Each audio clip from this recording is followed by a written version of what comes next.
Bapa di surga, kami ada di dalam hadirat. Kami ingin mendengar suara-Mu. Kami ingin mendengar Engkau berbicara tentang kebenaran-Mu, tentang isi hati-Mu kepada kami. Bapa, beri kepada kami hati yang mau mendengar dan mau tunduk kepada kebenaran-Mu, supaya kami makin hari makin serupa dengan Engkau. Bapa, jauhkan daripada yang jahat, yang mengganggu hati dan pikiran kami tertuju kepada kebenaran-Mu. Jauhkanlah itu semua. Bapa, kami serahkan waktu ini ke dalam tangan-Mu. Biar Engkau yang berperkara, Engkau yang menyentuh hati kami setiap pribadi yang bersama-sama beribadah kepada-Mu. Berkati hamba-Mu, berkati kami semua. Sekali lagi, jauhkan daripada yang jahat. Kami percaya Engkau menyatakan kuasa-Mu, anugerah-Mu, berkat-Mu kepada kami masing-masing. Kami serahkan waktu ini ke dalam tangan-Mu. Di dalam nama Tuhan Yesus Kristus kami berdoa. Amin. Silakan duduk saudara. Selamat pagi sidang jemaat yang dikasihi Tuhan. Selamat pagi semuanya. Puji Tuhan, hari ini kita berjumpa kembali. Bersyukur kepada Tuhan, kita hari ini boleh kembali bersama-sama belajar firman Tuhan. Kiranya pada pagi hari ini kita boleh diberkati Tuhan, kita semua boleh mendapatkan berkat melalui kebenarannya. Saudara yang dikasihi oleh Tuhan, kalau kemarin kita barusan merayakan kenaikan Tuhan Yesus ke surga, dan kita sudah mempelajari dan melihat apa yang dilakukan oleh Tuhan Yesus untuk mempersiapkan murid-muridnya ketika akan ditinggalkannya dan akan naik ke surga. Luar biasa bukan? Tuhan kita ketika akan meninggalkan murid-muridnya, Dia mempersiapkan segala sesuatu dengan baik dan sempurna. Hari ini kita akan melihat hal-hal apa saja yang dilakukan oleh murid-murid ketika menantikan akan pencurahan kuasa Roh Kudus kepada umat manusia. Hal-hal apa saja yang dilakukan oleh murid-murid Tuhan Yesus dalam masa-masa menanti, dalam masa-masa menunggu kuasa Allah dicurahkan. Saudara, saya melihat murid-murid di sana ketika menantikan akan pencurahan kuasa Roh Kudus, mereka melakukan suatu tindakan yang tepat, tindakan yang benar. Ini yang perlu kita contoh. Oleh sebab itu, tema kita hari ini adalah langkah yang tepat dalam menunggu. Langkah yang tepat dalam menunggu. Baik saudara, kita akan membaca firman terlebih dahulu di dalam Kisah Para Rasul pasal 1 ayat 12 sampai yang ke-26.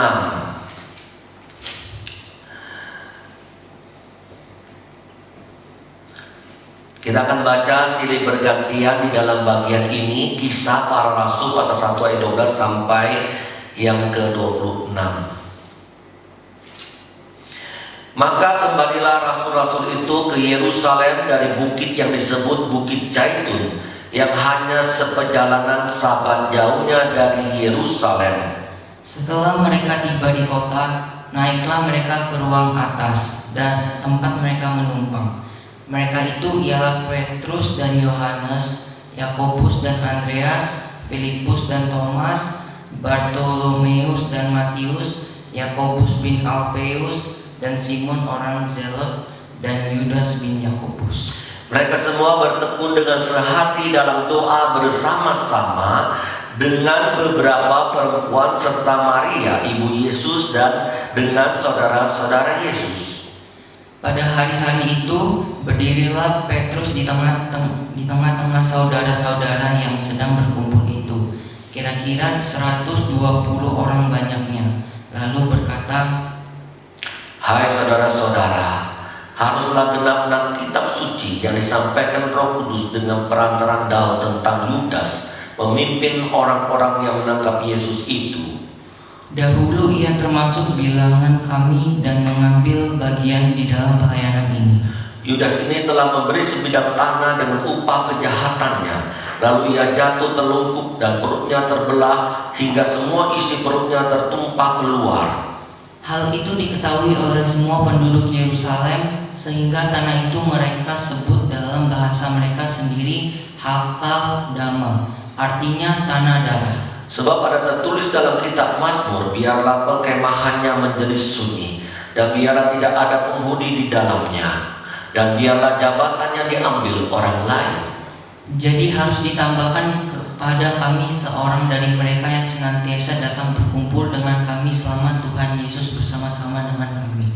Yaitu mulai dari baptisan Yohanes sampai hari Yesus terangkat ke surga, meninggalkan kami untuk menjadi saksi dengan kami tentang kebangkitannya." Lalu mereka mengusulkan 2 orang, Yusuf yang disebut Barsabas dan yang juga bernama Yustus dan Matias. Mereka semua berdoa dan berkata, "Ya Tuhan, Engkaulah yang mengenal hati semua orang. Tunjukkanlah kiranya siapa yang Kau pilih dari kedua orang ini untuk menerima jabatan pelayanan, yaitu kerasulan yang ditinggalkan Yudas yang telah jatuh ke tempat yang wajar baginya." Lalu mereka membuang undi bagi kedua orang itu, dan yang kena undi adalah Matias. Dan dengan demikian ia ditambahkan kepada bilangan ke-11 rasul itu. Saudara yang dikasihi oleh Tuhan, ada pepatah yang mungkin kita pernah dengar tentang menunggu. Menunggu. Ada orang berkata menunggu itu adalah hal yang membosankan. Ada orang berkata, "Aku benci kalau aku menunggu." Ada lagi orang berkata, pekerjaan yang membosankan apa yang ada di dalam dunia, yaitu menunggu, dan menunggu. I don't know why I am still waiting. Aku tidak tahu kenapa aku harus menunggu. Ya, saudara, nggak tahu kenapa harus menunggu. Saudara, perpatah yang barusan kita dengar ini tentu ada benar sebagian. Tentu jikalau kita menunggu sesuatu yang belum pasti itu membosankan. Tentu membosankan. Tetapi jikalau kita menunggu sesuatu yang pasti, walaupun 1 bulan, walaupun setengah tahun, walaupun 1 tahun, walaupun 5 tahun, pertanyaannya, apakah hal itu membosankan? Sekali lagi pertanyaan. Ketika sesuatu kita menunggu yang pasti, menunggu 1 tahun, 2 tahun, 5 tahun, apakah itu juga membosankan? Menunggu yang pasti tetap membosankan, atau menunggu yang pasti tidak membosankan? Mari kita belajar dari murid-murid Tuhan Yesus ketika menunggu pencurahan kuasa Roh Kudus. Apakah mereka bosan selama 10 hari itu? Apakah apa yang mereka lakukan ketika menantikan pencurahan Roh Kudus itu? Apakah tanda-tanda mereka percaya bahwa pencurahan Roh Kudus, kuasa Roh Kudus itu Apa tanda-tandanya mereka percaya? Saudara, mari kita belajar. Yang pertama, murid-murid yakin, percaya bahwa pencurahan kuasa Roh Kudus itu pasti terjadi. Saudara, mungkin saudara bilang, mana buktinya? Apa indikatornya kalau murid-murid itu percaya bahwa Roh Kudus, pencurahan Roh Kudus itu akan terjadi 10 hari kemudian? Saudara, indikator yang pertama, mereka yakin dengan kata-kata Tuhan Yesus Kristus. Mereka yakin. Masa tidak yakin, saudara? Sudah beberapa kali apa yang dikatakan Tuhan Yesus itu pasti terjadi. Yesus berkata bahwa anak manusia, dirinya akan dibawa ke pembantaian. Dan itu terjadi. Ketika Tuhan Yesus berkata kepada mereka bahwa anak manusia, dirinya akan mati, dan pada hari ketika itu akan bangkit, dan itu sungguh-sungguh terjadi. Kemudian dia berkata lagi bahwa anak manusia akan pergi ke surga, dan itu pun telah terjadi dan mereka menyaksikan. Dan kemudian Tuhan Yesus berkata, 10 hari lagi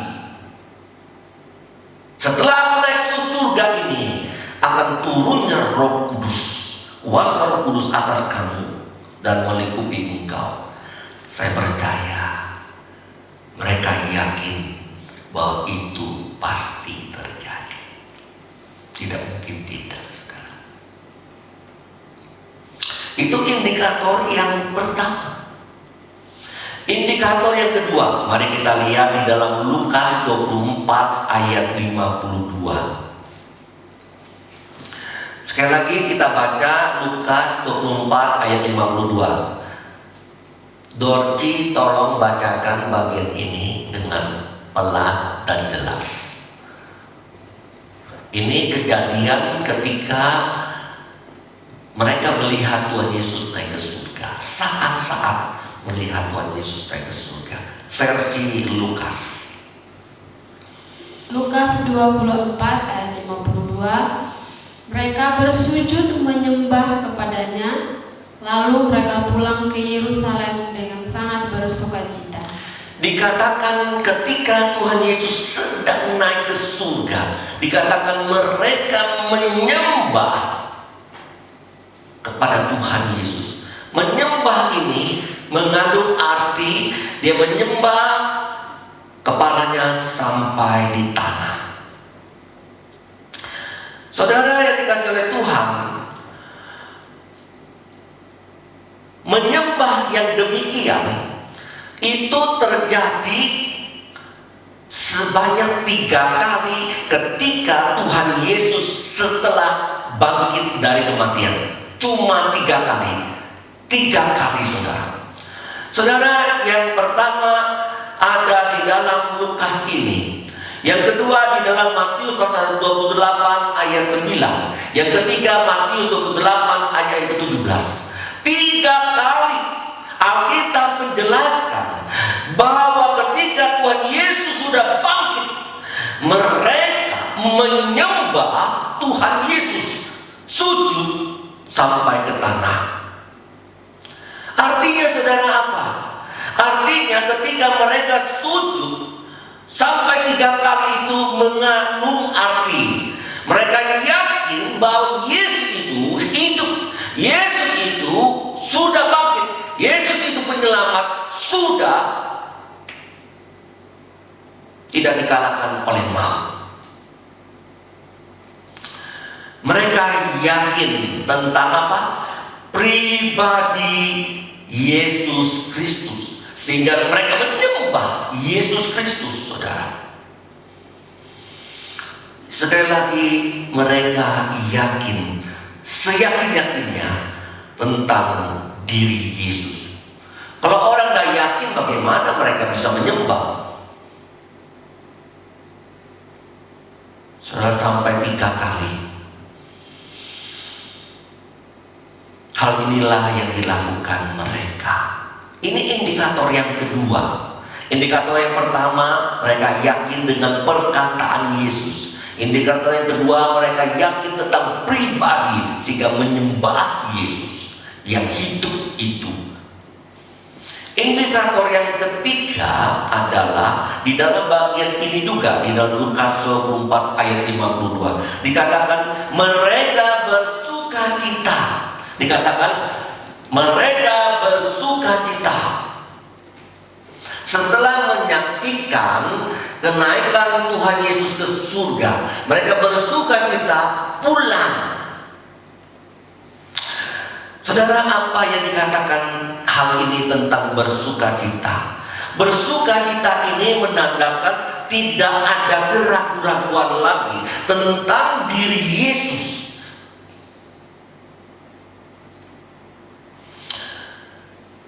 Saudara yang dikasihi oleh Tuhan, seperti kemarin kenaikan Tuhan Yesus ke surga, Musa mengatakan kenapa mereka penuh sukacita.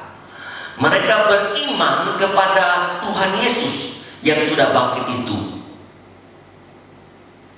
Dikatakan mereka percaya, mereka beriman, menghasilkan suatu sukacita ketika melihat Tuhan Yesus itu sudah hidup. Sukacita artinya apa? Tidak sedih lagi, tidak kecewa lagi, tidak putus asa lagi. Itu namanya sukacita. Saudara, pertama-tama mereka sedih, mereka kecewa, guruku mati, putus asa. Selama ikut Tuhan Yesus 3 tahun begitu luar biasa. Sedihlah mereka, kecewa. Tetapi ketika mereka melihat Tuhan Yesus sudah bangkit dan hidup dan yakin, mereka menghasilkan sukacita. Akhirnya ketika menghasilkan sukacita, mereka tidak ragu-ragu lagi tentang diri Yesus, tidak kecewa lagi tentang Tuhan Yesus. Misalnya saudara, ketika kita membawa mama kita masuk dalam ruang operasi, mama kita kena kanker stadium 3. Dokter sudah bilang ini sangat rawan, bisa 50-50, tapi itu sulit. Tetapi mau tidak mau harus mengadakan operasi. Saudara, ketika kita mengantar mama kita masuk dalam orang operasi, ada was-was, ada keraguan-raguan. Benar enggak mama saya ini bisa sembuh? Benar enggak mama saya ini bisa hidup? Benar enggak mama saya ini bisa dipulihkan? Kita was-was, kita ragu-ragu, mungkin kita sedih, kita menangis.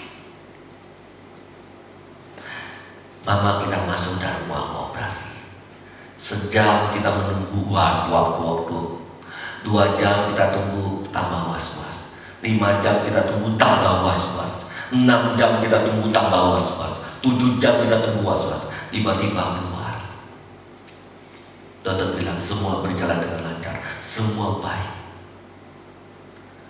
Akhirnya apa? Kita sukacita.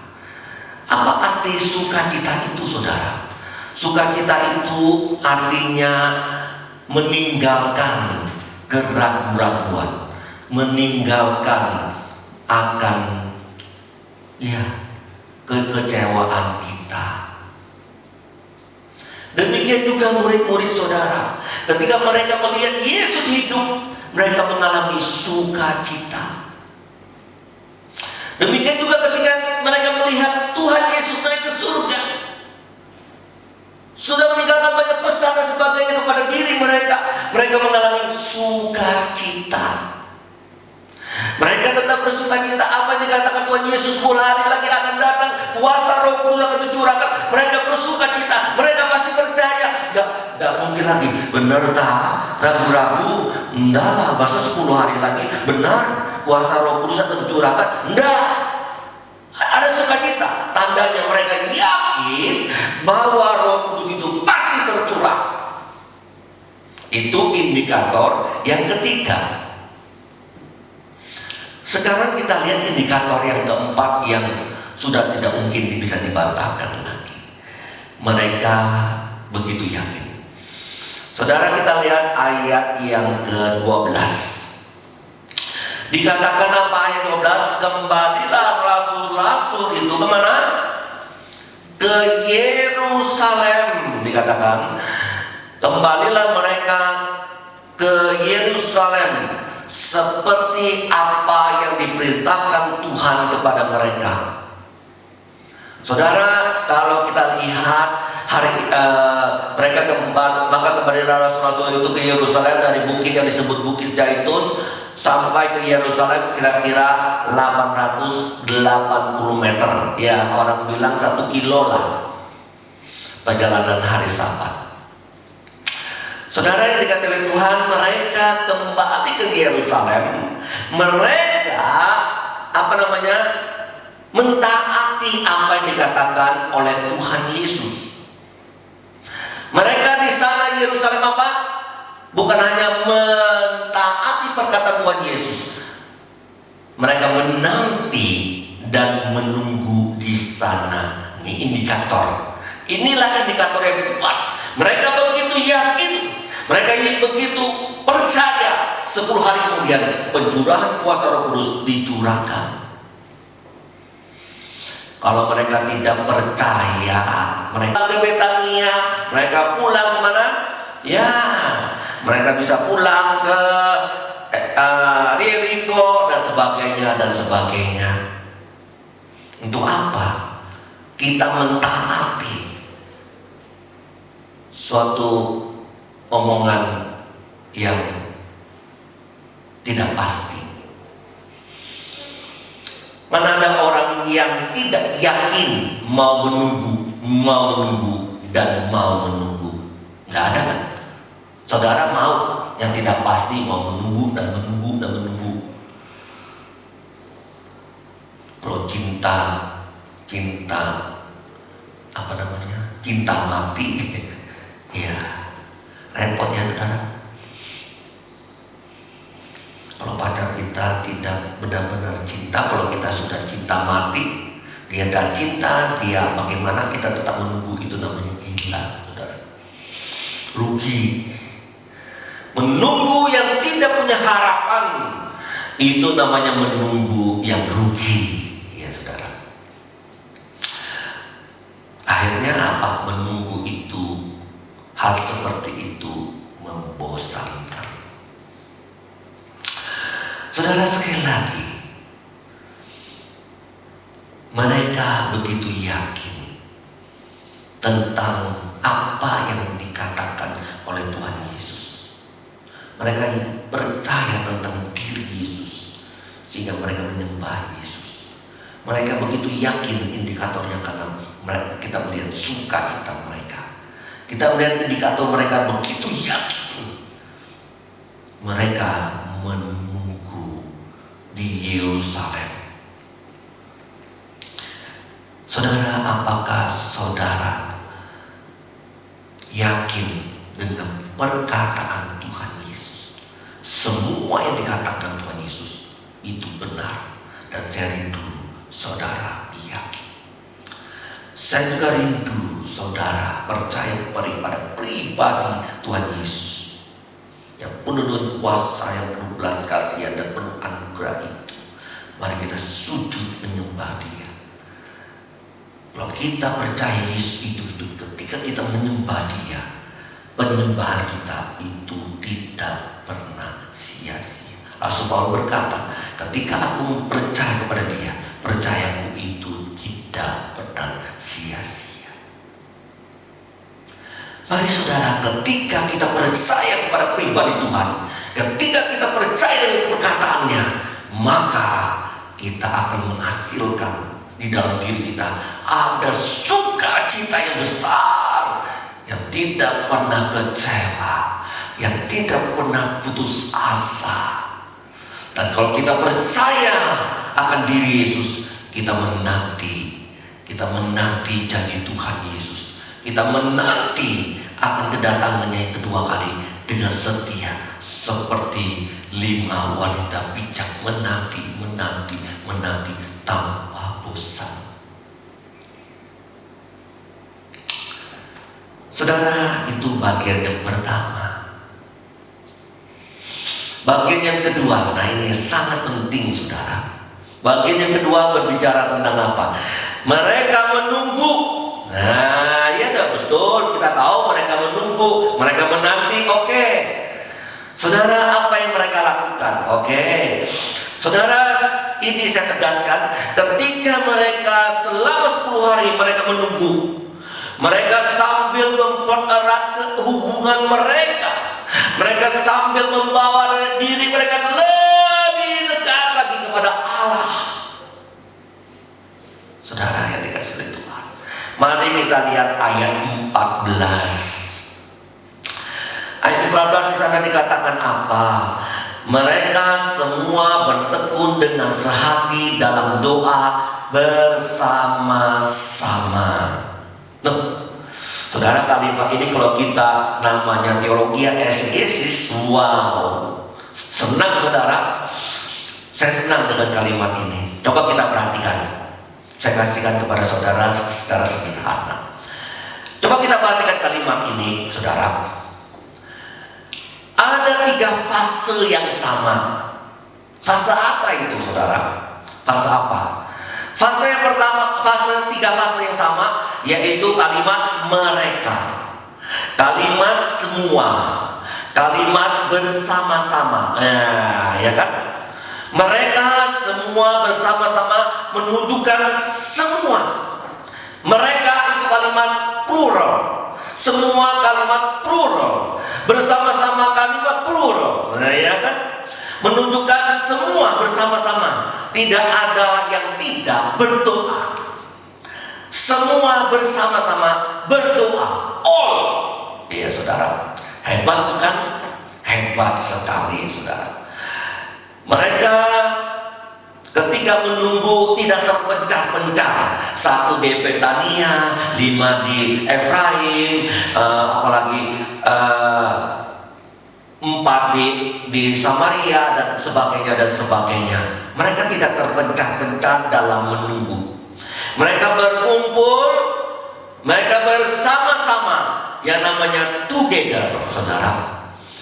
Di dalam satu rumah, di dalam satu tempat di atas, di ruang atas yang khusus, mereka di sana menunggu.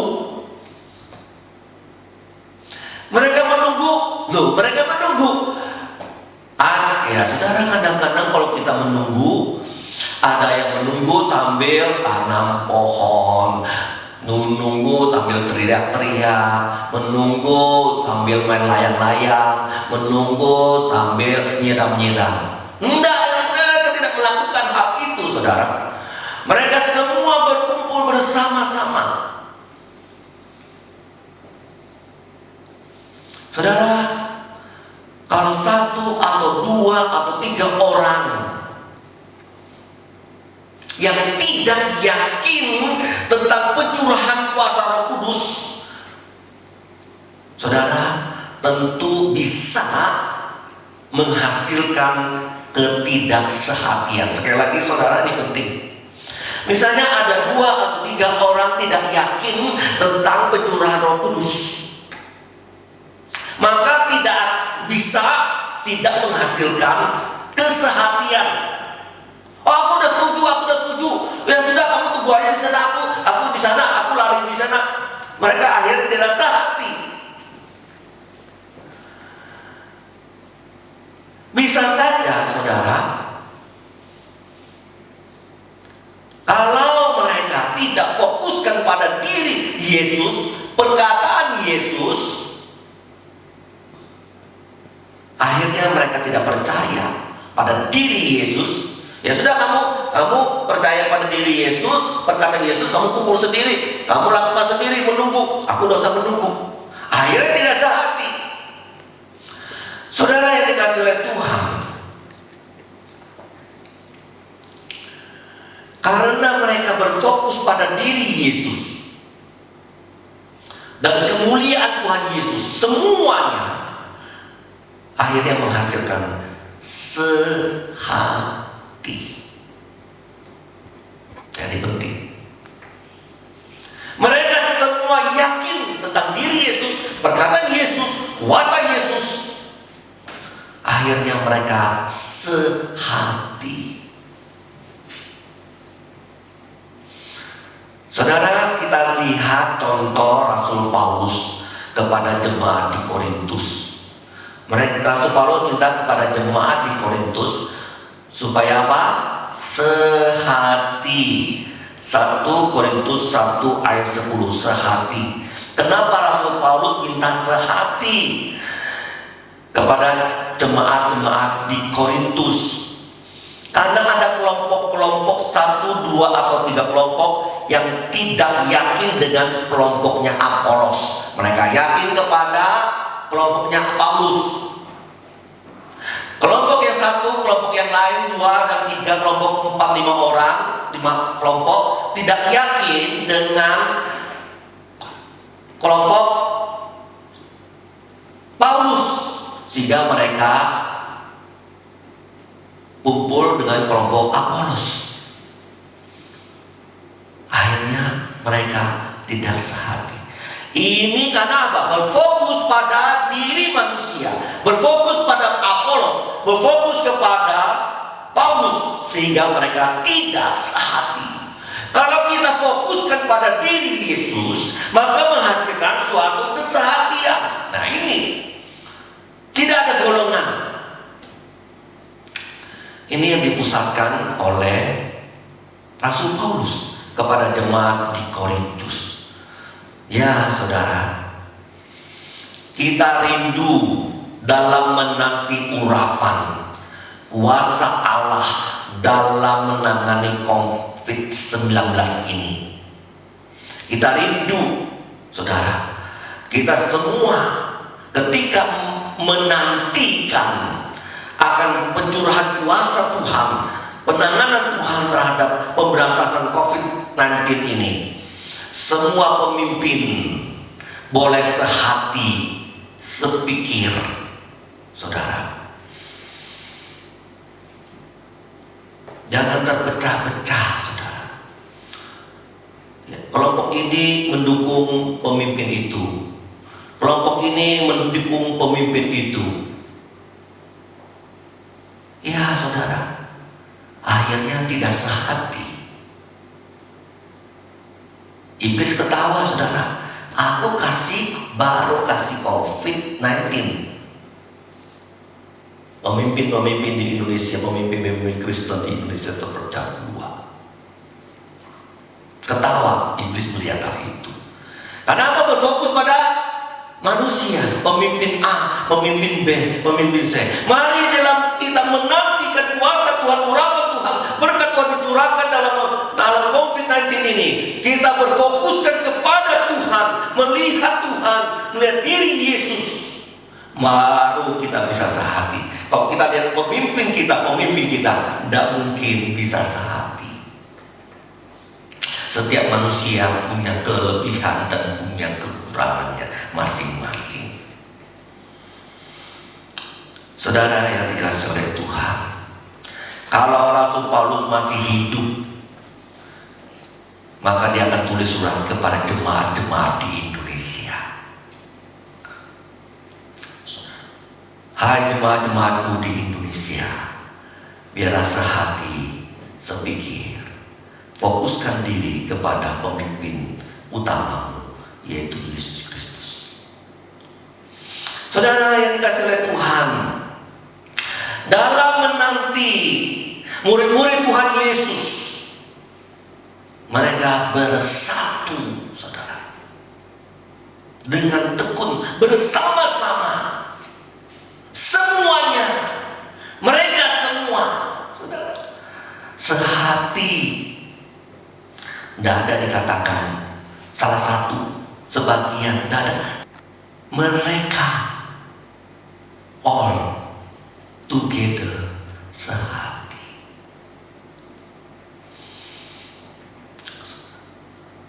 Saudara yang dikasih oleh Tuhan, mereka bukan hanya bersama-sama bersehati, mereka juga bersama-sama. Apa yang dilakukan? Mereka berdoa. Ini penting, saudara. Dalam menanti, mereka di sana, mereka bersama-sama berdoa. Apa artinya berdoa? Mendekatkan dirinya kepada Tuhan sambil menanti urapan dan kuasa Allah. Saudara, mereka ketika menanti, mereka tidak menjauh dari Allah. Ini prinsip penting, saudara. Sekali lagi, ada orang-orang tertentu ketika menantikan hadirat Allah, kuasa Allah, berkat Allah, mereka jauh dari Allah. Kalau kita tanyakan, kamu menantikan berkat Tuhan? Iya, tapi jauh dari Allah, nggak pernah ke gereja, nggak pernah berdoa, nggak pernah persekutuan. Tapi dikatakan menanti, itu bohong, saudara-saudara, bohong. Saudara, sekali lagi, ketika kita menanti, benar-benar kita mendekatkan diri kepada Allah.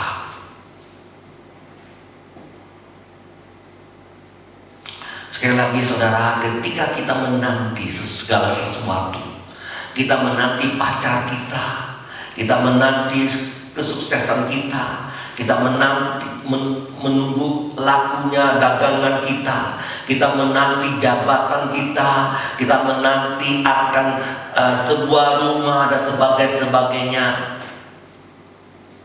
Mari kita makin dekat-dekat dengan Allah, bukan jauh-jauh dari Allah. Jangan, saudara, jangan.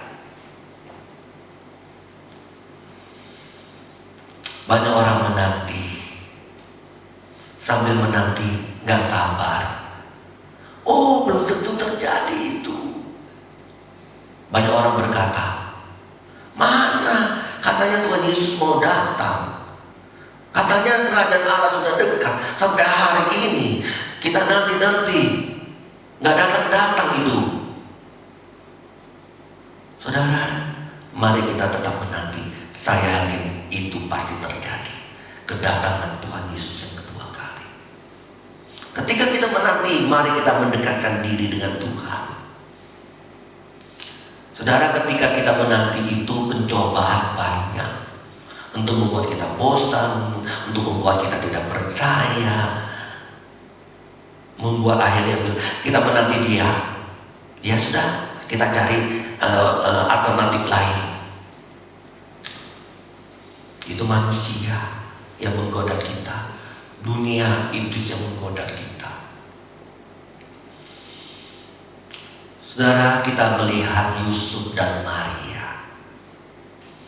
Ketika Yusuf dan Maria, Tuhan berkata kepada Yusuf melalui malaikat, Maria itu akan mengandung, jangan engkau ceraikan. Ya baik. Dengan setia dia menunggu istrinya Maria mengandung dan tidak bersetubuh dengan Maria. Maria juga dikatakan oleh Tuhan melalui malaikat bahwa ia akan mengandung. Malah dia berkata, jadilah padaku menurut apa yang kau katakan. Aku menanti, aku menunggu apa yang benar-benar itu terjadi. Menunggu. Bukan 10 hari, saudara. 9 bulan 9 hari. Lama itu. Saudara yang dikasih Tuhan, mereka Yusuf dan Maria sambil menunggu, sambil dekat-dekat dengan Tuhan. Tidak heran Tuhan memberkati mereka. Saudara, sekali lagi, selama 10 hari mereka tidak bosan. 1 hari lewat 1 hari, mereka dekat dengan Tuhan. mereka makin yakin apa yang dikatakan Tuhan Yesus itu pasti terjadi. Akhirnya benar saudara. Pada hari ke-10 Pentakosta, Roh Kudus dicurahkan. Ada lidah-lidah api. Ada api-api yang datang. Dan suara gemuruh hinggap di setiap orang-orang. Mereka menyaksikan kuasa Allah. Hal yang spektakuler yang belum pernah terjadi dan hanya terjadi satu kali di dalam sejarah umat manusia. Hanya satu kali di dalam dunia dan tidak akan terulang kembali. Lalu saudara, betapa bahagianya mereka ketika mereka menunggu dan menunggu dengan setia dan penuh keyakinan. Akhirnya mereka melihat suatu hal yang luar biasa yang akan tidak pernah terjadi lagi. Itu berkat bagi mereka yang percaya kepada diri Yesus, yang percaya kepada perkataan Yesus, yang penuh sukacita bersama Tuhan Yesus, yang menanti akan kuasa Tuhan Yesus tercurah. Itulah berkat bagi mereka.